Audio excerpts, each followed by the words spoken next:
Sampai kapan pandemi ini berakhir? Ada yang mengatakan bulan Juni Indonesia sudah mengalami penurunan kurva penderita COVID-19. Tapi kemudian data ini diralat lagi. Katanya sampai September baru turun. Mana yang benar? Kita tidak tahu. Kita saat ini dihadapkan pada ketidakpastian. Tidak pasti kapan corona akan berakhir, tidak pasti kapan kita bisa kembali beraktivitas seperti sedia kala. Dan sebagian orang merasa tidak pasti apakah setelah virus berakhir, mereka masih bisa mendapatkan pekerjaan dan penghasilan seperti dahulu kala. Banyak ketidakpastian yang harus kita hadapi. Di satu sisi, coronavirus juga telah merubah banyak hal di kehidupan kita tanpa kita sadari. Coronavirus tidak hanya berdampak pada kesehatan, tapi juga berdampak pada sektor ekonomi dan sosial. Jika kita tak mampu beradaptasi dengan perubahan ini, maka kita akan termasuk ke dalam golongan orang yang merugi dan tertinggal. Kebiasaan-kebiasaan baru ini akan dikenal dengan istilah new normal. Jika kamu ingin tetap bisa bertahan dan selamat dari pandemi ini, sebaiknya persiapkan dirimu untuk beradaptasi dan menjalankan new normal ini. Apa saja yang termasuk dalam prediksi new normal? Yang pertama, kesehatan dan kebersihan akan menjadi komoditas nomor 1. Ketakutan orang-orang akan terserang virus membuat semua orang kini semakin ketat menjaga kesehatan dan kebersihan. Jika kita keluar rumah sekarang, akan banyak kita temui wastafel dadakan di mana-mana. Hand sanitizer menjadi barang yang paling dicari. Orang mengenakan masker kemana-mana. Vitamin dan jamu menjadi barang yang banyak dikonsumsi selain makanan pokok. Sebelum bepergian, orang akan dicek dulu suhu tubuhnya dan tidak akan diizinkan melanjutkan perjalanan jika terindikasi tidak sehat. Tidak menutup kemungkinan ke depan orang akan diwajibkan membawa dokumen kesehatan pribadi saat bepergian. Atau bisa jadi, sistem pelacakan kesehatan di bandara dan terminal transportasi umum lainnya akan menjadi lebih praktis dan lebih mudah. Bisa jadi dengan menanamkan suatu sistem di tubuh manusia untuk memudahkan perekaman medis seseorang. Yang kedua, orang akan makin banyak bekerja online. Online meeting menjadi tren yang terus meningkat selama pandemi. Setelah merasakan praktisnya meeting online, ke depan bisa-bisa orang merasa tidak perlu menyewa kantor lagi untuk tempat karyawan bekerja. Karyawan bisa bekerja dari mana saja, asalkan mereka terus online. Mereka bisa bekerja dari rumah, dari hotel, dari kampung halaman, dari tepi sawah, di pinggir sungai berpemandangan indah, dan masih banyak lagi. Asalkan ada jaringan internet kencang, maka kerja online tidak perlu jadi masalah. Yang ketiga, persewaan kantor akan menurun. Karena karyawan sekarang bisa bekerja dari mana saja, tentunya akan berimbas pada persewaan kantor. Harga sewa kantor yang mahal tentunya menjadi beban bagi pengusaha. Dengan terbiasanya bekerja online, pengusaha bisa mengurangi biaya sewa kantor tanpa mengurangi produktivitas perusahaan. Jika dulu harus menyewa satu ruko untuk sebuah perusahaan, kini pengusaha bisa mengurangi biaya dengan menyewa sebagian kecil bagian dari ruko. Kedepan diprediksi akan semakin menjamur bisnis-bisnis persewaan kantor gabungan, di mana dalam satu ruko atau gedung terdapat beberapa kantor kecil-kecil yang disewakan dengan harga murah. Keempat, akan banyak orang yang di-PHK, dikurangi gajinya, namun di sisi lain, orang bisa meningkatkan penghasilan karena jadi punya waktu untuk menerima job lain. Dengan terbiasanya orang bekerja online, pengusaha pasti akan berpikir untuk melakukan efisiensi. Progres kerja disetorkan secara online, dinilai secara online. Dari sini, pengusaha akan mendapatkan gambaran sektor mana saja di perusahaannya yang tidak efektif dan boros.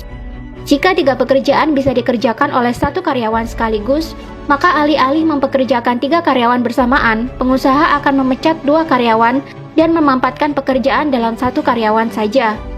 Ini juga akan berimbas pada gaji karyawan.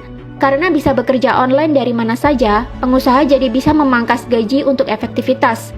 Kelihatannya kejam, tapi di sisi lain, karena orang bebas bekerja dari mana saja dengan jam yang tidak terikat, orang jadi bisa menerima job lain juga.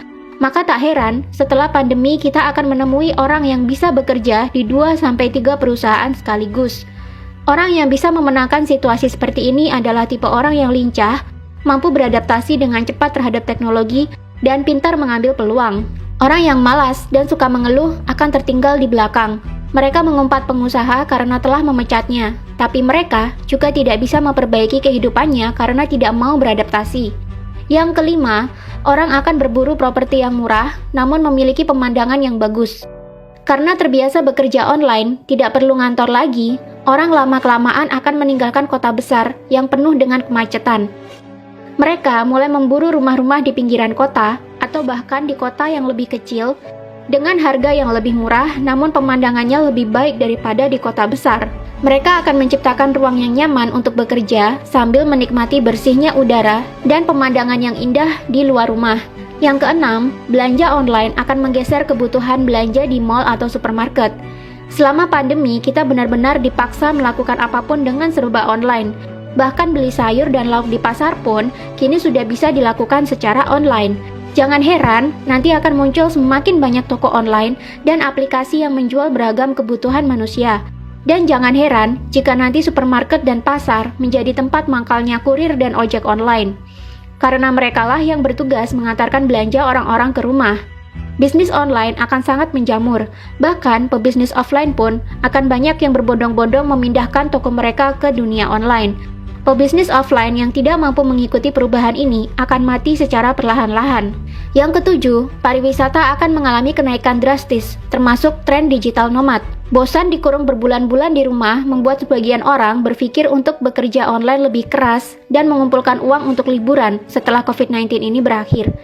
Jika dulu manusia sering kesal karena sulit liburan akibat jadwal kerja yang padat, akibat pandemi ini mereka jadi bisa bekerja online dari mana saja. Daripada bosan di rumah, akhirnya banyak orang yang menghemat uangnya, bekerja online lebih keras, dan akhirnya pergi dari rumah untuk menghabiskan waktu di hotel-hotel yang nyaman di daerah wisata impian.